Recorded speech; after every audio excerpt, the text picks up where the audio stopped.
In today's video, I'm going to teach you how to connect QuickBooks to Clover. By the end, you'll know exactly where to click and what to expect, so your point-of-sale data can flow smoothly into your accounting without extra hassle. First, make sure you're in your QuickBooks account and on a main dashboard page so you can access the universal search. At the top, find the search bar.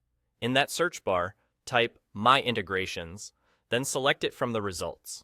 This area is where QuickBooks helps you manage and discover apps that connect to your company file, so it's the perfect place to start.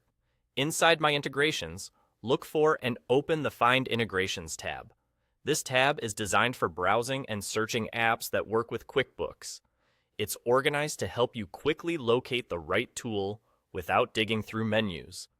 Now, use the search field on that page to look up Clover, and click on Clover when it appears. This takes you to the Clover app page within QuickBooks. Here, you'll see details about the integration, including an overview of what it does, the benefits of syncing, and typically any notes about compatibility.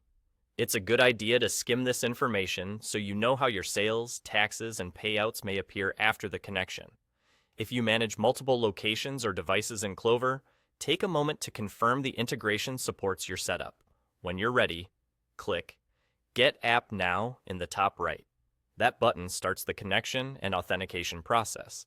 From here, simply follow the steps presented on screen.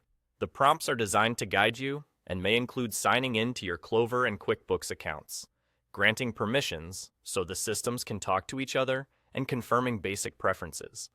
If you're asked to review what data will sync, read the summary carefully so it aligns with your bookkeeping workflow.